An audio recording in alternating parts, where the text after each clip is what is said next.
পৃথিবীর মায়া বন্ধুরে তোমায় ছেড়ে যেতে হবে। পৃথিবীর মানুষ নিষ্ঠুর হইয়া তোমায় রাখবে মাটির ঘরে। ভেবে কি দেখেছ বন্ধু তুমি থাকবে কেমনে?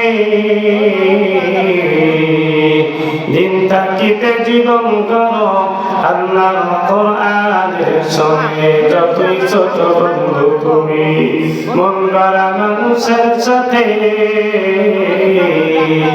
ভাববে তুমি একদিন মিশেছিলে দুনিয়াতে।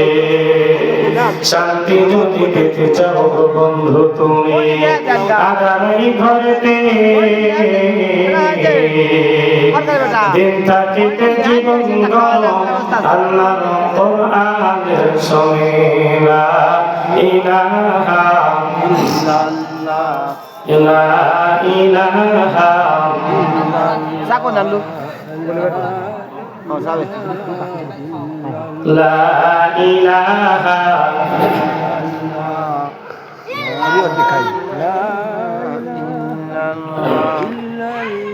খালিক নেই তুমি সারা, মালিক নেই তুমি সারা। খালিক নেই তুমি সারা, মালিক নেই তুমি সারা। কোনো মাবুদ নেই তুমি সারা, কোনো মাশুক নেই তুমি সারা। লা ইলাহা লা ইলাহা আল্লাহ আল্লাহ আল্লাহ আল্লাহ আল্লাহ আল্লাহ আল্লাহ আল্লাহ আল্লাহ। ডাকে রে তোরে গোলামে, ডাকে রে তোরে গোলামে।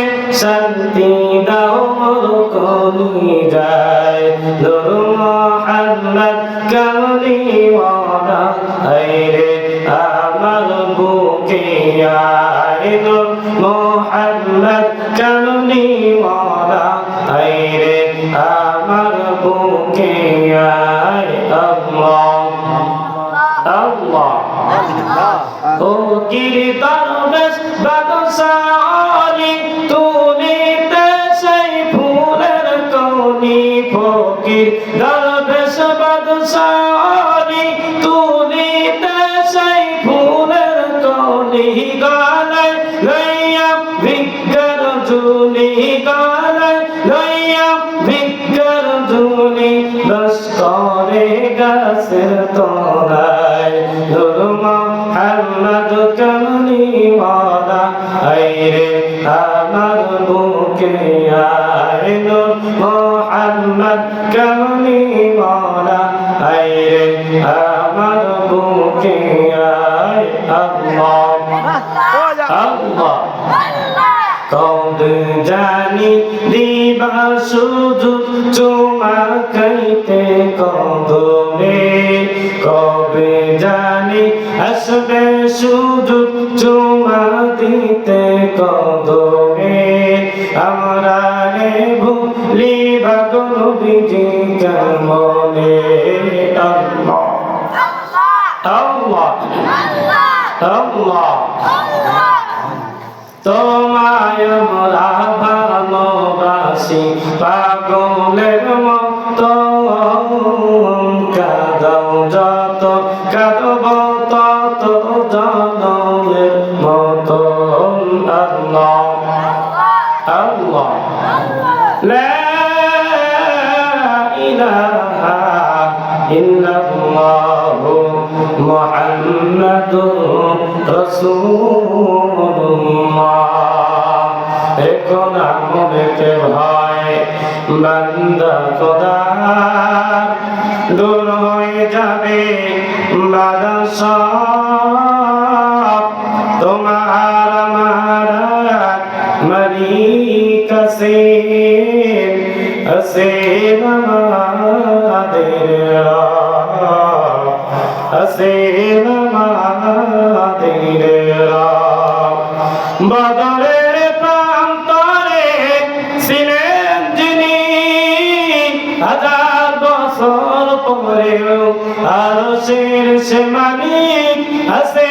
তিনি, বদরের প্রান্তরে ছিলেন যিনি, হাজার বছর পরেও বাংলার সে মালিক আছেন তিনি।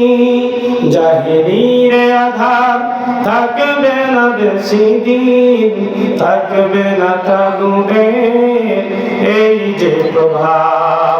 রেখো না মনেতে ভয়, বান্দা খোদার দূর হয়ে যাবে বাধা সব। তোমার আমার মালিক আছেন, আছেন আমাদের রব। তোমার আমার মালিক আছেন, আছেন আমাদের রব। অপরাধ যদি কিছু করে থাকি, একটাই অপরাধ, কোরআন হাদিসের কথা বলি। অপরাধ যদি কিছু করে থাকি, একটাই অপরাধ, আল্লাহ রাসূলের কথা বলি। সেই অপরাধে জীবন দিতে পারি, সেই অপরাধে জীবন দিতে পারি, দিতে পারি আমাদের যা আছে সব। রেখো না মনেতে ভয়, বান্দা খোদার দূর হয়ে যাবে বাধা সব। তোমার আমার মালিক আছেন, আছেন আমাদের রব। তোমার আমার মালিক আছেন, আছেন আমাদের রব। আলহামদুলিল্লাহ। অধ্যক্ষ দলসার সম্মানিত সভাপতি সাহেব মধ্যে বসতে চায় না, অথচ মুসলমান মেলার মধ্যে আছে না নাই? আজকে সব বাড়িতে টিভির সাউন্ড গুলো বন্ধ করে অফ করে, অথচ এই জলসার মধ্যে বসার দরকার ছিল। কথা ঠিক নেবে ঠিক, কিন্তু আমরা এখনো ষষ্ঠের মধ্যে, দোকানপাটের মধ্যে, বিভিন্ন জায়গায় গল্প গুজব আড্ডার মধ্যে আছি। অথচ আমাদের এই জান্নাতের বাগিচার মধ্যে আজকে থাকার কথা ছিল। 1 মাস ব্যাপী এই জলসার প্রসার হয়েছে কি হয় নাই? হয় নাই? হয়েছে। এই জান্নাতের বাগিচা আয়োজনের জন্য 1 মাস আগে থেকে মাইক দিয়ে, পোস্টার দিয়ে বিভিন্ন ভাবে প্রচার করা হয়েছে। অথচ আজকে সেই দিনটা আমরা সামনে পেয়েছি, অথচ আমরা এখানে বসার জন্য রাজি নই। শুধু চিলিপ দিয়ে খেয়ে দিয়ে শেষ, আর এখানে বসতে চাই না। এজন্য আমরা এখানে বসলে আমাদের লাভ আছে না নাই? মুসা আলাইহিস সালাম আল্লাহর কাছে প্রশ্ন করেছিলেন, আল্লাহ তাআলা আপনি আপনার বান্দাদেরকে সুন্দর করে বানালেন, সুন্দর করে আকৃতি দিলেন, আশরাফুল মাখলুকাত বলে ঘোষণা করে দিলেন, আবার আপনার বান্দাদেরকে জাহান্নামের মধ্যে আপনি কেমনে নিক্ষেপ করবে? প্রশ্ন করেছিল কে? হযরত মুসা আলাইহিস সালাম আল্লাহর কাছে যখন এই প্রশ্ন করলেন, আল্লাহ রাব্বুল আলামিন প্রশ্নের আনসার দেওয়ার জন্য মুসা আলাইহিস সালামকে বললেন, তুমি এক মুঠ গমের বীজ নাও অথবা ধানের বীজ নাও। ওই সময় গমের প্রচলন ছিল। আল্লাহ রাব্বুল আলামিন মুসা আলাইহিস সালামকে বললেন, এক মুঠ গমের বীজ নাও, গমের বীজ তুমি জমিনের মধ্যে ছড়ায় দিয়ে আসো।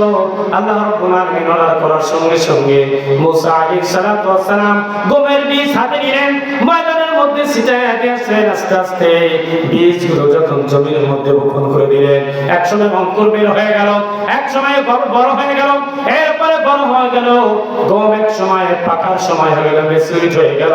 গমগুলো যখন পেকে গেল, মুসা আলাইহিস সালাম এবার যখন গমগুলো পেকে গেছে, মুসা আলাইহিস সালাম এবার লোকজন সহকারে গিয়ে ময়দানে চলে যেয়ে গমগুলো কেটে নিয়ে আসলেন। কিন্তু গম যখন কেটে নিয়ে আসলেন, নিচের কিছু অংশ থাকে কি থাকে না বলেন? কথা বলেন। নিচের কিছু অংশ থাকে কি থাকে না বলেন? আল্লাহ রাব্বুল আলামিন এবার মুসা আলাইহিস সালামকে প্রশ্ন করলেন, পয়গম্বর মুসা, আপনি এত কষ্ট করে গমের বীজ জমিনে বপন করলেন, বড় হয়ে গেল, অনেক কষ্ট করলেন, পরিচর্যা করলেন, যখন পেকে গেল গমগুলো আপনি কেটে নিয়ে আসলেন, কিন্তু নিচের জমিনে কিছু অংশ আপনি কেন রেখে আসলেন? প্রশ্ন আছে না নাই? আল্লাহ রাব্বুল আলামিন যখন প্রশ্ন করলেন মুসা আলাইহিস সালাতু ওয়াস সালাম আল্লাহর কাছে বলেন, আল্লাহ রাব্বুল আলামিন যে গমগুলো আমার দরকার ওইগুলো আমি কেটে নিয়ে এসেছি, যেগুলো আমার দরকার নেই ওইগুলো জমিনের মধ্যে আমি রেখে দিয়ে আসছি। কথা ঠিক না ভাই? আল্লাহ রাব্বুল আলামিন এবার বুঝাতে চাইলেন পয়গম্বর মুসা আলাইহিস সালাতু ওয়াস সালামকে বুঝাইলেন, আমার পয়গম্বর মুসা তুমি শুনে রাখো, যে সমস্ত বান্দা আমার কাজে দরকার ওই সমস্ত বান্দাদেরকে আমি বেছে বেছে আমার জান্নাতের মধ্যে প্রবেশ করাবো, আর যেগুলো কোনো কাজের নয়, কোনো কিছুই নয়, ওইগুলো জাহান্নামের মধ্যে চলে যাবে। আজকে যারা জান্নাতের বাগিচার মধ্যে আসবে, এই জান্নাতের বাগিচার মধ্যে বসবে, ওই সমস্ত বান্দা আমার আল্লাহর কাছে বড় দামি হয়ে যাবে। কথা ঠিক না ঠিক? এই জন্য যারা জান্নাতের বাগিচার মধ্যে বসে যাবে, যদি অল্প সংখ্যক মুসলমান এই জান্নাতের বাগিচার মধ্যে থাকে, বাহিরে যারা আছে ওই সমস্ত মানুষদের চাইতে এই অল্প সংখ্যক মুসলমান আমার আল্লাহর কাছে সবচেয়ে দামি মুসলমান। কথা ঠিক না ঠিক? এই জন্য 1000 বছর হয়েছে, সূর্য যখন অস্তমিত হয়ে যায়, পশ্চিম আকাশে ধরে যায়, একদল আল্লাহ রহমতের ফেরেশতা আল্লাহ রাব্বুল আলামিন দুনিয়ার জমিনে অবতরণ করে দেন। আর ওই সমস্ত ফেরেশতাগুলো দুনিয়ার জমিনে আসার পর তারা খুঁজতে থাকে কোন আল্লাহর বান্দাগুলো কোন কাজের ভিতরে নিয়োজিত রয়েছে। আজকে খুদরমুল হারা বাইতুল আমান জামে মসজিদের এই জান্নাতের বাগিচার মধ্যে যে সমস্ত বান্দাগুলো বসে থাকবে, আল্লাহর রহমতের ফেরেশতাগুলো ওই বান্দাদের নামগুলো লিখে আমার আল্লাহর কাছে জমা দিয়ে দেবেন। একবার সিল্লা বলেন মারহাবা। এজন্য যারা এখানে বসেছেন ওই মানুষগুলো আল্লাহর কাছে সবচেয়ে দামি, আর যারা চতুর্দিকে ঘোরাফেরা করছে এইগুলো দামি চাই, এগুলো মানুষের চাইতে এই সমস্ত বান্দাদের আল্লাহর কাছে সবচেয়ে দামি। কথা ঠিক না ঠিক? এই জন্য আমরা এখানে বসে ঠকি নাই। কথা ঠিক না ঠিক? অবশ্যই আমরা জিতেছি। এই জন্য কোরআন থেকে আলোচনা হবে, কোরআন থেকে আমরা আলোচনা শুনবো। এই জন্য আজকে মুসলমান কোরআনের আলোচনা কান দিয়ে শুনতে হবে, হৃদয়ের কান দিয়ে, কোন দিয়ে? হৃদয়ের কান দিয়ে শুনতে হবে। শুধু কান দিয়ে শুনতে হবে না, আপনি এক কান দিয়ে শুনে আরেক কান দিয়ে বের করে দিলেন চলবে না। আপনাকে হৃদয়ের কান দিয়ে শুনে কোরআন বুঝতে হবে। আপনার কোরআন বুঝে সে অনুযায়ী যদি আপনি আমল করতে পারেন, আল্লাহর কসম মৃত্যুবরণ করার সঙ্গে সঙ্গে আল্লাহর জান্নাত আপনাকে কোরআন পৌঁছে দেবে। বলেন সুবহানাল্লাহ। সন্দেহ আছে? কোনো সন্দেহ নাই। এই জন্য কোরআন যারা মানবে দুনিয়ার জমিন, কোরআনটা আল্লাহ রাব্বুল আলামিনের কাছে সুপারিশ করে বান্দাকে আল্লাহর জান্নাত পর্যন্ত পৌঁছে দেবেন। আজকে আমরা দুনিয়ার মধ্যে যারা আছি সব মানুষগুলো কিন্তু আমরা সব মানুষগুলো প্রতিযোগিতার সহিত অর্থের মালিক হতে চাই, টাকা পয়সার মালিক হতে চাই, সব কিছুর মালিক হতে চাই। কথা ঠিক না ঠিক? আজকে আমরা এই দুনিয়ার জমিনে সব কিছুর আমরা মালিক হতে চাই। মৃত্যুর উপায় আপনার সব কিছু বন্ধ হয়ে যাবে, আপনার আমলগুলো আল্লাহর কাছে সবচেয়ে বড় দামি হয়ে যাবে। বলেন সুবহানাল্লাহ। মৃত্যুর পরে আপনার সব আমলগুলো যখন বন্ধ হয়ে যাবে, একটা আমল আজকে কুদরতুল হারাম বাইতুল আমান জামে মসজিদের এই জান্নাতের বাগিচার মধ্যে আপনি বসে রয়েছেন, সব আমলগুলো যদি বন্ধ হয়ে যায়, আমার আল্লাহ রাব্বুল আলামিন পারেন এই ওসিলা আপনাকে সব অপরাধগুলো ক্ষমা করে আল্লাহর জান্নাত পর্যন্ত পৌঁছে দিবে। সন্দেহ আছে? কোনো সন্দেহ আছে? না, কোনো সন্দেহ নাই। এজন্য আল্লাহর কোরআন যারা শুনবে, এই কোরআন যারা মানবে, এই কোরআন আল্লাহর বান্দাকে জাহান্নাম থেকে মুক্ত করে তাকে জান্নাত পর্যন্ত পৌঁছে দেবেন। অন্ধকার থেকে বান্দাকে আলোর দিকে নিয়ে যাবে। আল্লাহ রাব্বুল আলামিন বলেন, আলিফ লাম রা কিতাবুন উনজিলা ইলাইকা লিতুখরিজান নাসা মিনাজ যুলুমাতি ইলান নূর।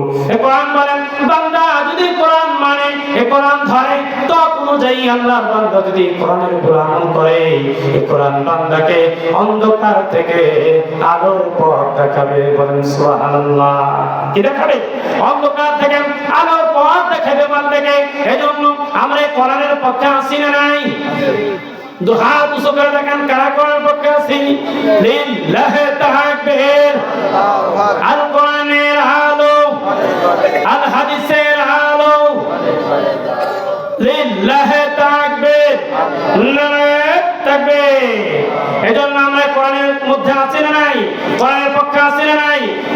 পক্ষে থাকলে কিন্তু আপনার জেল জুলুম নির্যাতন সবকিছু মানতে হবে।